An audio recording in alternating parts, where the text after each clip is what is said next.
Saudaraku seiman rahimani wa rahimakumullah. Ada sebuah surah dalam juz 30 Al-Quran. Saya yakin anak-anak TPA kita juga menghafalnya. Begitu pula dengan hadirin di sini. Tetapi banyak sekali kaum muslimin yang tidak mentadaburinya, tidak merenungi kandungan-kandungan makna ayat ini atau ayat-ayat dalam surah ini, sehingga akhirnya mereka terkena dalam ancaman dalam ayat atau dalam surah ini. Surah ini saudaraku diberi nama oleh Allah Subhanahu wa taala dengan surah Al-Humazah. A'udzu billahi minasyaitonir rajim. Bismillahirrahmanirrahim. Wailun likulli humazatin lumazah alladzi jama'a malan wa 'addadah yahsabu anna malahu akhladah kalla la yunbadanna fil hutamah wa ma adraka mal hutamah narullahil muqadatu allati tattali'u 'alal afidah innaha 'alaihim mu'sadah fi 'amadin mumaddadah. Di dalam tafsir sekaligus terjemahan, wailun pun berarti saudaraku seiman memiliki banyak makna yang artinya adalah kecelakaan, kehinaan, penyiksaan, kerendahan, segala macam makna yang bisa menyusahkan seseorang bergabung di masalah atau dalam kalimat wail. Seperti misalnya dalam ayat lain, wailun lil mutaffifin, kecelakaan, kehancuran, kebinasaan. Bahkan ulama tafsir mengatakan nama sebuah lembah di api neraka namanya wail. Allah mengatakan wailun li kulli. Kata-kata li, kul, li ini berarti untuk, dan kullu berarti semuanya. Dan kalau bergabung antara li dengan kullu berarti tidak ada pengecualian. Allah mengatakan wailun likulli, kecelakaan, kehancuran, kebinasaan, siksaan, lembah di api neraka untuk semua, tidak terkecuali. Siapakah yang Allah ancam saudaraku? Dua kelompok. Humazatin lumazah. Humazah ini kata ulama tafsir maknanya adalah alladzi ya'ibun nasu biqaulihi. Orang yang sibuk menceritakan aib orang lain dengan lisannya. Sibuk lisannya setiap hari bangun tidur sampai tidur lagi bagaimana menjatuhkan orang lain, menghina orang lain, mengeluarkan kata-kata yang mengundang murkahnya Allah dari kata-kata kemaksiatan. Tidak ada nasihat, tidak ada zikir, tidak ada baca Al-Quran. Padahal orang mukmin harus memikirkan semua yang keluar dari lisannya adalah sesuatu emas, bernilai, punya bobot, sehingga dicatat dalam buku amalnya. Dan dia menjauhi semua kata-kata yang justru berbahaya bagi dia, yang akan membuat orang lain membencinya karena kata-kata kasar, atau menghina, atau menjatuhkan. Bahkan Allah Subhanahu wa ta'ala akan murka padanya. Dan kita akan dengar dalam lanjutan ayat ini bagaimana Allah mengancam orang-orang yang menyalahgunakan lisannya. Saya akan paparkan panjang lebar hadis-hadis dan berhubungan dengan hukum-hukumnya setelah membacakan umumnya ayat ini. Allah Subhanahu wa ta'ala mengatakan lanjutannya lumazah. Beda antara humazah dan lumazah saudaraku hanya di awal hurufnya. Kalau humazah menggunakan ha, kalau lumazah menggunakan lam. Kalau tadi humazah alladzi ya'ibun nasu biqaulihi, orang yang sibuk menceritakan aib orang lain, menjatuhkan, menghina dengan lisannya, maka lumazah adalah alladzi ya'ibun nasu bifi'lihi. Orang yang sibuk mencontohkan aib orang lain dengan perilakunya. Temannya pincang dicontohkan jalannya, temannya cadel dicontohkan jalannya. Apa saja kekurangan dari fisik seseorang di depan matanya, maka dia jadikan sebagai bahan-bahan olokan. Sekali lagi Allah mengatakan wailun, kecelakaan, kehancuran, kebinasaan, lembah di api neraka untuk semua tidak terkecuali kelompok yang sibuk menceritakan orang lain dengan lisannya, menjatuhkan mereka, menghina mereka, atau mereka mencontohkan aib orang lain dengan perilakunya. Apa yang Allah Subhanahu wa ta'ala sebutkan tentang ciri mereka? Kata Allah Subhanahu wa ta'ala, alladzi jama'a malan wa 'addadah. Yang paling banyak kena dua kelompok ini adalah orang-orang yang selalu secara letter-let maknanya mengumpulkan harta dan menghitung-hitungnya. Ini terjemahan letter-let, tapi makna tafsirnya adalah orang-orang yang mengejar prestasi-prestasi dunia yang mereka mengira bahwasanya prestasi itu akan terus kekal bersama mereka. Misal, seorang ketua yayasan terus merasa dirinya akan menjadi ketua yayasan, setiap merasa ada saingan maka dia akan berusaha menjatuhkan dengan lisan atau perilakunya. Setiap orang dicalonkan menjadi wakil rakyat, maka dia akan terus mencari aib lawannya tadi dengan cara terus menjatuhkan dia dengan lisan dan juga dengan perilakunya, dan seterusnya. Semua ini adalah hal-hal yang diancam oleh Allah Subhanahu wa ta'ala. Di dalam Islam saudaraku, kita sangat ditekankan untuk selalu bersyukur kepada Allah kalau seandainya ada sesuatu aib pada diri orang, muslim atau non muslim, untuk bersyukur kepada Allah karena tidak ada pada diri kita. Sebagaimana sabda Nabi SAW di dalam sebuah hadis yang sahih, beliau mengatakan terjemahannya, kalau kalian melihat aib pada diri seseorang yang tidak ada pada diri kalian, ucapkanlah alhamdulillahilladzi afani mimma ibtala bihi wa faddalani ala katsirin mimma khalaqa tafdhila. Segala puji bagi Allah yang telah menyelamatkan saya atas apa yang dicobakan kepada orang ini dan telah memberikan kepada saya kelebihan dengan kelebihan-kelebihan yang banyak. Bukan justru menjatuhkan, bukan justru jadikan sebagai senjata untuk menghina orang lain atau bahkan menceritakan aib tersebut kepada orang lain. Saudaraku, menceritakan aib yang ada pada diri seseorang, kalaupun ada, namanya ghibah dalam agama Islam dan hukumnya haram, tidak boleh. Kata Nabi SAW waktu ditanya apa itu ghibah oleh seorang sahabat, beliau mengatakan, engkau menyebutkan tentang saudaramu yang dasarnya ada padanya dan dia tidak suka diceritakan hal tersebut. Sementara kalau tidak ada padanya, namanya fitnah. Dan fitnah lebih besar daripada pembunuhan dosanya. Tidak ada celah bagi seorang muslim untuk menyalahgunakan lisannya. Maka harus dijaga. Ini contoh, dan Allah sebutkan mereka paling banyak mengejar prestasi dunia. Sementara saudaraku, dunia ini semuanya hanya kemasan dan kiasan. Apa bedanya antara seseorang yang tidur di emperan jalan, yang tidak menggunakan kasur, selimut, cuma berlapiskan tanah saja, dan bajunya apa saja yang ada di badannya, dengan orang yang tidur di ranjang yang ratusan juta, rumahnya dari marmer semuanya? Apa kira-kira bedanya antara dua orang ini? Demi Allah, hanya kemasannya saudaraku, kemasan duniawi. Tujuannya sama saja, tidur. Apa bedanya antara orang yang makan di daun pisang dengan orang yang makan di piring emas? Kemasan dunianya yang berbeda, tujuannya makan sama. Jangan sampai kelebihan kemasan yang Allah berikan kepada kita karena kelebihan fisik, karena adanya kemasan kendaraan, kemasan yang diberikan oleh Allah Subhanahu wa taala, lalu akhirnya membuat kita melanggar pemberi nikmat itu, Allah Subhanahu wa taala, yang melarang kita justru menjatuhkan orang lain. Kata Nabi SAW, lawan daripada menjatuhkan orang adalah tawadu, merendah. Dalam hadis Bukhari kata Nabi SAW, man tawadha lillah rafa'ahullah. Justru siapa yang merendah kepada Allah itu karena Allah, Allah akan tinggikan derajatnya. Hasan Basri rahimahullah ditanya oleh beberapa ulama-ulama Basra pada saat itu, pada saat mereka mendefinisikan apa itu tawadu, apa itu merendah, supaya kita tidak jatuhkan orang lain. Maka mereka memberikan definisi beragam macam. Lalu Hasan Basri mengatakan, kalau menurut saya adalah, jangan pernah kau lihat siapapun orang muslim di depan matamu, kecuali kau pastikan dan katakan dalam dirimu, dia lebih baik daripada saya. Kalau dia lebih tua, katakan orang ini lebih dulu mengenal Islam dari saya, maka pasti lebih banyak pahalanya. Kalau dia lebih muda, katakanlah bahwasanya dia lebih muda dari saya sehingga dosanya lebih sedikit dan Allah lebih muliakan dia. Terus kita merendah di mata Allah Subhanahu wa taala, Allah akan tinggikan derajatnya orang seperti ini. Saudara, selanjutnya Allah mengatakan ancamannya datang. Waktu Allah mengatakan wailun likulli humazatin lumaza, kecelakaan, kehinaan, kebinasaan, lembah di api neraka untuk semua orang yang selalu menceritakan aib orang lain dan mencontohkan perilaku mereka, yang mereka ciri-cirinya selalu mengejar prestasi-prestasi dunia. Yahsabu annama lahu akhlada, ya. Allah Subhanahu wa taala mengatakan setelah itu mereka mengira prestasi dunianya akan mengekalkannya di dunia. Kalla, tidak mungkin. La yumbadzanna fil hutama. Pasti mereka-mereka ini akan dilemparkan ke dalam hutama. Allah lanjutkan, wa ma adraka mal hutama? Tahukah kalian kenapa harus kalian takut, khawatir jangan sampai masuk ke hutama itu? Narullahil muqada, apinya Allah yang muqada. Kata para ulama tafsir, muqada maknanya adalah mushtailah, yang berkobar-kobar. Teman-teman sekalian, renungi makna ini. Kalau seseorang di antara kita mengambil korek gas yang biasa dipakai bakar oleh teman-teman kita mungkin yang masih merokok, kalau dia bakar jarinya 10 detik saja, jari dibakar dengan api yang kecil sudah memar. Kalau 10 detik, kalau 1 menit teman-teman sekalian sudah cukup untuk membuat matang tangan itu dan perlu operasi untuk diperbaikin. Bagaimana dengan api yang berkobar-kobar? Banyak orang tidak merenungi masalah ini, tidak memikirkan. Tetangga saya pernah mengalami kebakaran di kota Makassar pada saat itu beberapa tahun lalu. Saya coba ingin membantu saja, tiba-tiba ada api yang sangat besar menyambar di depan mata saya, dan saya membayangkan bagaimana kalau api itu subhanallah menyambar tubuh saya bisa hangus seketika pada saat itu. Tapi alhamdulillah Allah masih selamatkan. Tapi saya jadikan sebagai pelajaran, api yang berkobar teman-teman sekalian luar biasa. Kalau membakar maka akan menghanguskan tubuh seseorang. Allah mengatakan narullahil muqada, apinya Allah yang berkobar-kobar. Cukup sampai situ? Ternyata tidak. Allah masih sambung lagi. Allati, yang api itu tattali'u alal afida. Sifatnya api itu kalau dibakar kakinya penghuni neraka nanti yang humaza dan lumaza ini akan membakar sampai ke jantungnya.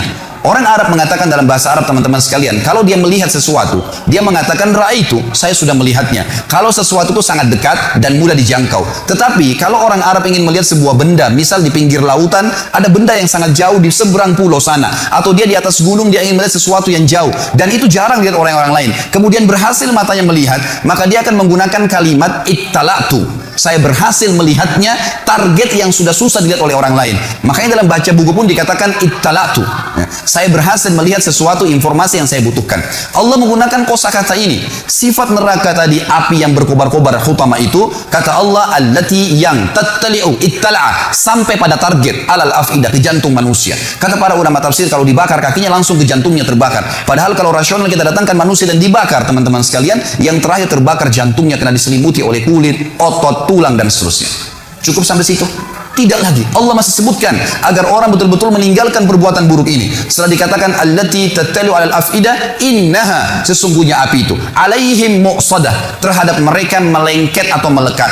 Muqsadah bahasa lainnya adalah multasiqah, melekat. Kalau ada api teman-teman sekalian, kita dilemparkan, disemprotkan api, lalu api itu tertarik kembali, kita rasakan panasnya tapi cuma sebentar. Tetapi kalau tubuh kita diberikan bensin lalu disemprotkan api sehingga api itu melekat di tubuh kita, maka akan terus terasa panasnya. Per detiknya terasa panas. Maka Allah menggunakan kalimat ini. Api neraka utama tadi itu bukan hanya berkobar-kobar, tapi pada saat disemprotkan ke tubuh seseorang nanti naudzubillah yang melanggar melakukan dua perbuatan ini, apinya akan melengket ke tubuhnya sampai terbakar, baru padam api tersebut. Diulangi lagi, begitu terus, tidak akan pernah habis sampai dosanya dibersihkan oleh Allah Subhanahu wa taala. Dan ingat, ancaman ini berlaku bagi seorang muslim yang dengan syahadatnya pun dia sudah bisa masuk surga sebenarnya, tapi akan dimasukkan ke neraka. Dan ini baru satu jenis siksaan karena bahaya lisan dan contoh perilaku. Belum bicara masalah dosa zina, belum bicara masalah dosa riba, belum bicara masalah dosa durhaka dengan orang tua, ditambahkan azab-azab kepada mereka. Sangat konyol kalau orang mengatakan tidak ada masalah, saya disiksa dulu neraka, toh akhirnya saya akan masuk ke dalam surga. Ini perkataan syaitan yang akan menyesatkan setiap mukmin yang akhirnya menganggap remeh dosa.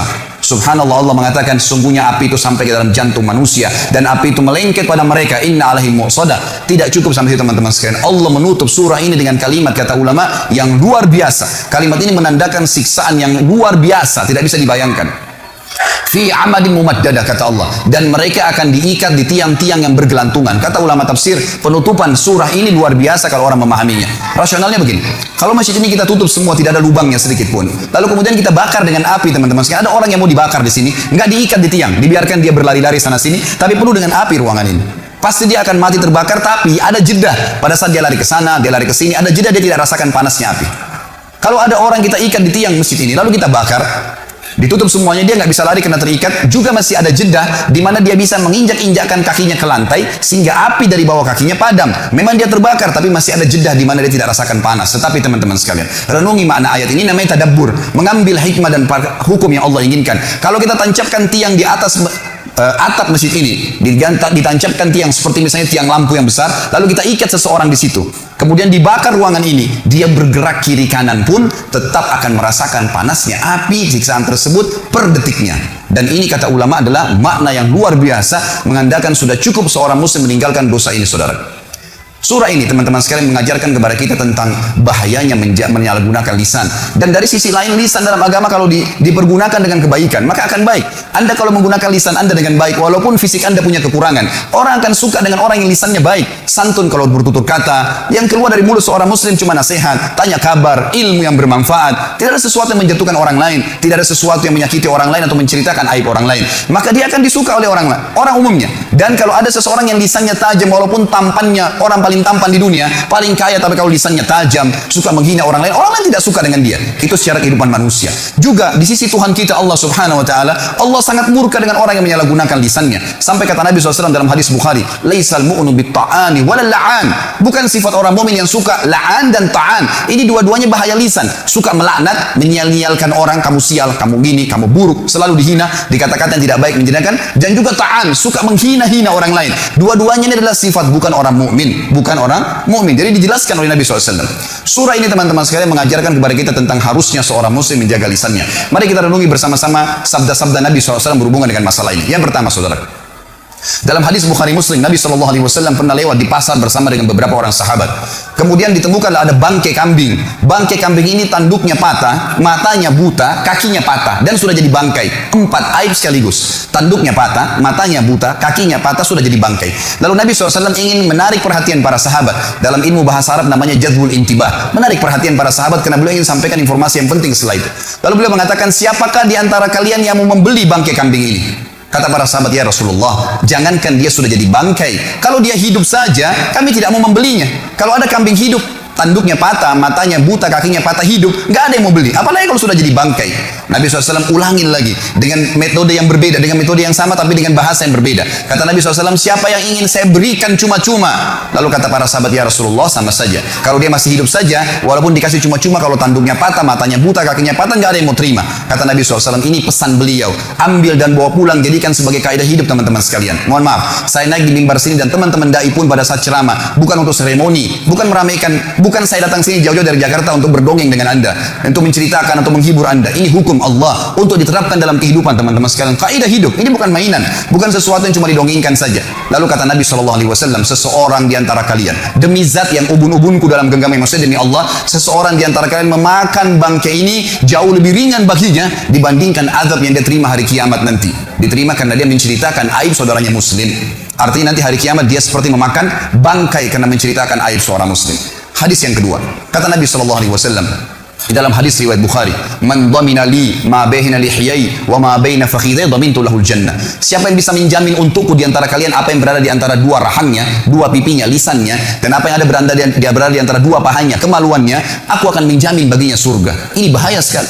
Salah guna lisan dengan kemaluan, selesai semuanya. Bahkan kata Nabi SAW, zina dimulai dengan lisan seseorang dan dibenarkan oleh kemaluannya. Dua benda di tubuh kita ini berbahaya sekali. Jangan sampai salah gunakan, kontrol. Ini harus penting. Juga dalam hadis yang lain, kata Nabi SAW, apakah dalam hadis Bukhari Muslim, apakah kalian tahu perbuatan apa yang paling banyak membawa orang masuk ke dalam surga? Nabi SAW lempar kepada para sahabat, ingin mendengar apa yang mereka ketahui. Lalu mereka mengatakan Allah dan Rasulnya lebih tahu. Maka kata Nabi SAW, taqwallah wa husnal khuluq.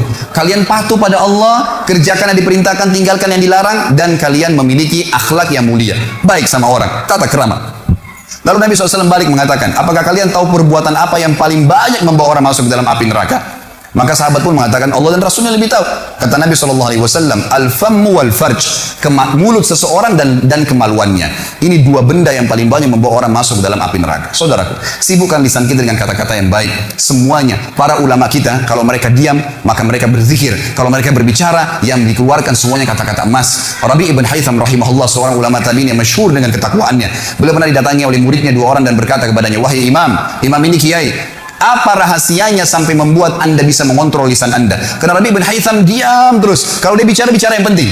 Artinya di sini bukan tidak boleh bercanda, bukan tidak boleh tertawa. Nabi SAW bercanda dan tertawa. Tapi sesuatu yang jujur, tidak ada kedustaan. Tidak ada sesuatu yang bisa menjatuhkan orang lain, menghinanya. Sesuatu yang baik-baik saja.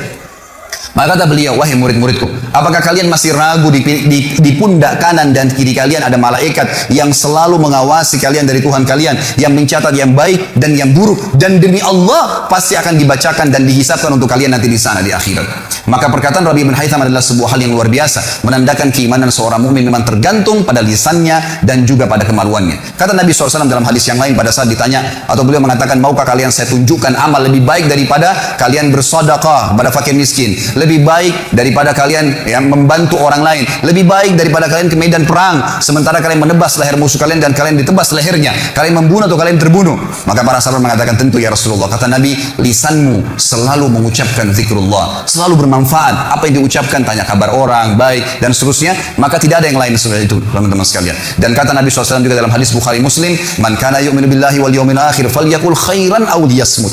Siapa yang mengaku beriman pada Allah hari akhir, tinggal nunggu sebentar jemaah sekalian. Tunggu aja ajal datang. Saya tidak dapat jaminan dari siapapun di sini. Ujung masjid ini tiba-tiba sekarang ada malaikat maut datang mencabut roh saya dan saya jatuh tergeletak tiba-tiba. Ini bukan doa tapi bisa saja datang. Kemudian saya meninggal. Orang cuma mengenal Khalid Basalamah pernah ceramah. Cuma seperti itu saja. Dan begitu bisa terjadi pada anda semua. Bukan berarti orang harus masuk ruangan ICU baru kemudian dia meninggal dunia. Setiap saat dan semuanya akan ada hisabnya, saudaraku. Maka kata Nabi SAW, siapa yang mengaku beriman pada Allah dan hari akhir, maka dia hanya mengucapkan yang baik saja, yang Allah ridhahi, yang baik, gitu kan? Atau dia diam, tidak usah ucapkan yang lainnya. Maka harus kita ambil pelajaran, dan tentu masih banyak hadis berhubungan dengan masalah ini, tapi saya rasa saya cukupkan dengan ini, saudaraku. Saya tutup khutbah kita ini dengan adanya beberapa poin yang boleh dilakukan tapi tidak termasuk dalam hal yang dilarang. Pertama, saudaraku, kata ulama adalah al-istifta. Kalau anda meminta fatwa kepada seorang alim ulama, maka boleh menceritakan sesuatu tapi niatnya memang ingin mendapatkan hukum syar'i. Makanya dibolehkan. Misal suami istri bertengkar, istrinya tidak pakai jilbab, lalu suaminya datang mengatakan kepada seorang kiai, ustadz, dai mengatakan, ustadz, kiai, maaf, istri saya tidak mau pakai jilbab. Ini aib, nggak boleh diceritakan. Tapi dia mau tahu hukumnya, apa yang harus saya lakukan? Saya sudah nasihatin berapa kali tidak mau dengar. Apa saya ceraikan atau saya pertahankan? Hukum syar'i, bukan niat untuk menjatuhkan istrinya. Sama, istri juga mengatakan, ustadz, kiai, maaf, suami saya nggak sholat. suami saya tidak berikan nafkah, disebutkan aib. Tapi ini mencari hukum, karena ini pernah terjadi dalam hadis Bukhari. Hindun radhiyallahu anha, istri Abu Sufyan setelah masuk Islam, pada saat pembebasan kota Mekah, dia mengatakan, ya Rasulullah, Abu Sufyan orang yang sangat pelit, selalu perhitungan, dia tidak mau tahu saya makan dari mana dengan anak-anak saya. Maka apakah boleh saya mengambil sebagian hartanya untuk memenuhi kebutuhan saya? Tapi di sini Hindu mengatakan apa kepada Nabi SAW? Abu Sufyan orang yang pelit. Itu aib. Tapi harus disampaikan karena mau tahu hukumnya. Maka kata Nabi SAW, ambillah yang cukup untuk kebutuhan nafkamu dan jangan lebihkan. Jadi kalau istifta dibolehkan. Tapi ingat, meminta fatwa betul-betul murni niatnya itu. Bukan karena mau cari fatwa kemudian ditunggangi sekaligus untuk menceritakan aib seseorang. Yang kedua, saudara, yang dibolehkan adalah istinsah. Istinsah ini minta nasihat atau menasihati. Misal, si A datang kepada saya ingin melamar anak. Misal saya punya anak perempuan dilamar. Atau si A mendatangi si B ini tidak mengenal si A ingin melamar anak si B. Lalu si B datang kepada si C dan bertanya padanya, si C, apa kau kenal si A ini? Maka si C kebetulan kenal baik si A. Di sini dia boleh mengatakan, setahu saya dia tidak sholat, setahu saya dia mabuk, setahu saya dia begini. Sebatas dia tahu saja, agar jangan sampai si B terjerumus dalam kejahatan si A. Atau sama orang ingin mengajak bisnis misalnya. Bagaimana caranya? Si A datang kepada si B, tolong berikan saya modal, ini proposal saya. Tapi si B tidak mengenal dia. Dia datang kepada si C bertanya, bagaimana menurut kau tentang si A? Maka dia pernah tahu dan dia betul-betul memastikan itu bukan dikarang-karang. Dia mengatakan, setahu saya dia sering utang tidak bayar. Setahu saya dia orangnya tidak jujur. Sebatas itu saja. Tidak niat sekalian ditunggangi untuk menceritakan aib orang itu. Maka ini dibolehkan karena masuk dalam istinsah. Sesuai dengan sabda Nabi SAW, ad-dinun nasihat. Agama harus saling menasihatin. Dan hadis Nabi SAW juga yang berbunyi, unsur akhaka zaliman aw madluma. Tolong saudaramu dalam keadaan dia zalim atau dia berbuat atau dia terzalimi. Kata para sahabat, ya Rasulullah, bagaimana saya bisa menolong saudara saya yang berbuat zalim? Kata Nabi SAW, kau luruskan kesalahan yang sedang dia lakukan. Jadi masuk dalam perkataan ini. Yang ketiga, teman-teman sekalian, adalah istirsyad. Istirsyad ini memberikan petunjuk. Beda tadi dengan nasihat, ini petunjuk. Contohnya begini, supaya mudah difahami. Saya janjian dengan seseorang di Masjid Baitul Ma'mur. Pada saat saya janjian, saya belum pernah ketemu sebelumnya dengan orang tersebut. Lalu kemudian saya ceritakan, saya pakai baju warna biru. Bapak teman saya itu mengatakan, saya pakai baju warna putih. Baiklah, saya masuk ke masjid, kemudian saya telepon, ternyata HP-nya mati. Ini cuma contoh saja. Saya masuk masjid, saya cari, mana ya Bapak Fulan nih. Kemudian saya tanya, ada satu orang marbot masjid, saya tanya, mana si Bapak Fulan? Dia menunjuk, oh di saf pertama, di sebelah kiri sana. Pada saat saya lihat di sana, ternyata banyak teman-teman muslim yang pakai baju putih. Saya nggak tahu yang mana nih orangnya. Maka saya tanya lagi, yang mana orangnya? Kemudian dia harus menyebutkan tentang cirinya, supaya saya bisa tahu. Maka dia mengatakan, itu orang yang baju putih, yang badannya gemuk, yang kepalanya botak misal, atau yang rambutnya panjang. Dia menyebutkan ciri khasnya supaya saya bisa tahu, dan tujuannya betul-betul istirsyad, memberikan petunjuk. Kalau tidak maka akan masalah. Ada seseorang mau beli rumah, lalu ditanya, rumahnya si Fulan yang mau dijual di mana? Anda silakan lurus, belok kiri, paling pojok sebelah kanan rumahnya. Orang itu ke sana, dia nggak temukan, lalu dia balik, saya nggak dapat, yang mana ya? Lalu saya bilang, rumah yang atapnya sedikit mau rubuh, pagarnya terkelupas, ada aib yang disebutkan. Maka ini tidak masuk karena ingin memberikan petunjuk. Sekali lagi, innamal a'malu binniyat. Allah tahu niat Anda dalam hati, maka niatnya memberikan petunjuk murni. Dan yang terakhir, teman-teman sekalian, adalah al-kuna wal alqab, julukan. Kalau seseorang terkenal dengan julukannya dan dia tidak marah dengan julukan itu, maka boleh disebutkan. Seperti misalnya, banyak ulama-ulama hadis termasuk guru-guru Imam Bukhari dan imam-imam besar, maka ada seseorang yang kalau jalan pincang, namanya Abdurrahman, dan orang yang perawi hadis banyak orang namanya Abdurrahman, maka disebutkan di dalam sanad hadis Al-A'raj, orang yang pincang, gitu kan. Ternyata dia punya nama memang, tapi karena banyak orang bernama Abdurrahman pada saat itu, diberikanlah julukan dia, dan dia tidak marah dengan julukan itu. Saya kasih contoh lain.